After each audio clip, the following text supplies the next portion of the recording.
Yankees absolutely smoked the Giants, and I can't help but feel that Tony Vitello is in over his head. The former Tennessee Vols manager, first time ever coaching at the MLB level, first time ever attending an opening day game at the MLB level. And he was entrusted to get the Giants out from the gutter from missing the playoffs for 4 straight seasons. Is this already a clear indicator that this was a gigantic mistake?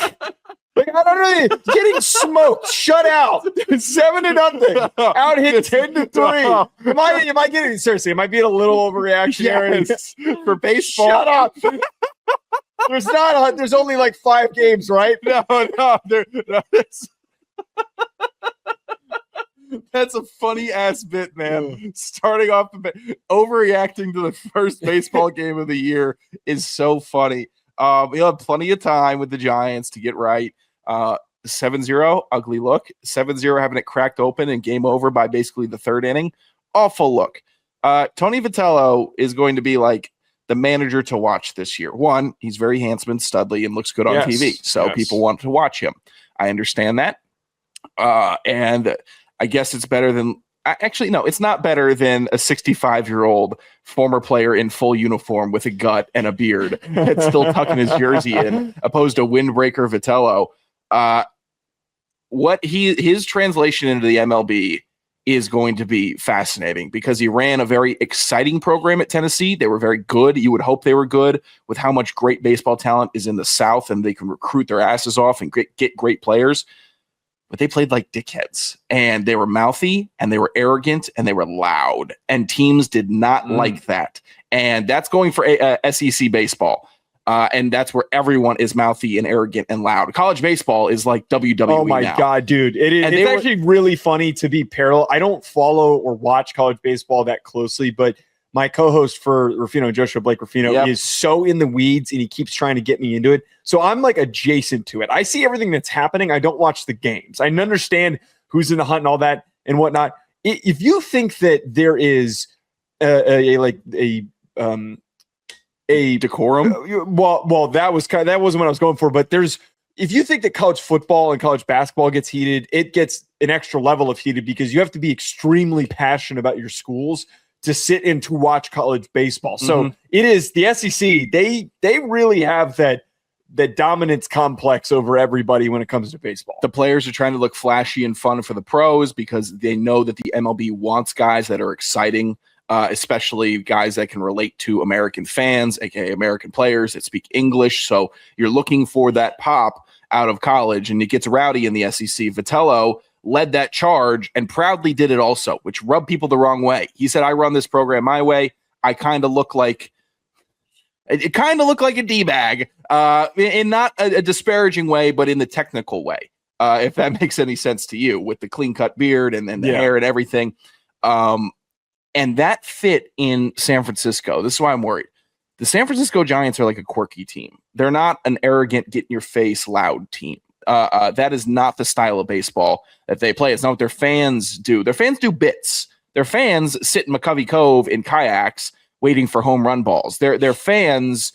By the way, I don't mean to keep interrupting you. Please. The Burt Kreischer, terrible. That was when I was like, oh, this is going to be a bad season for Netflix. That they kept panning to Burt Kreischer in the stupid kayak, and he was drinking beer, and his connection was terrible, and I had to look underneath his chin while he was talking to us, and his big ugly teeth. Like, I know I don't have room to talk on bad teeth, but it was disgusting having to look at him. He provided no value. It's just like, hey, we're making baseball Sabado Gigante, and that's not what it needs to be. You're unfamiliar with Sabado Gigante, noted. Sabado Gigante. You never heard those ads on the radio? That's crazy.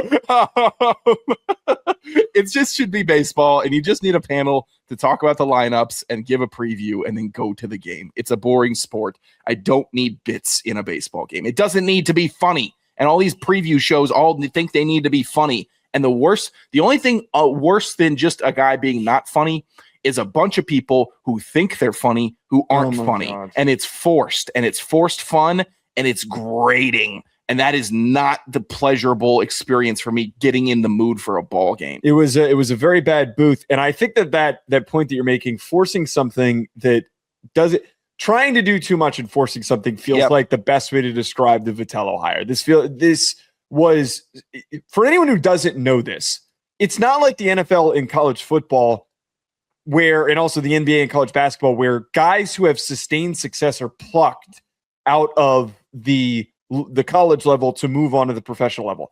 On top of this, there's also not as large of a crop of college baseball coaches that might have had experience in the MLB being an assistant somewhere the same way it does with MLB and with the NFL, or with the NBA and with the NFL. This is a very rare experimental thing. This is the first time that this has ever happened.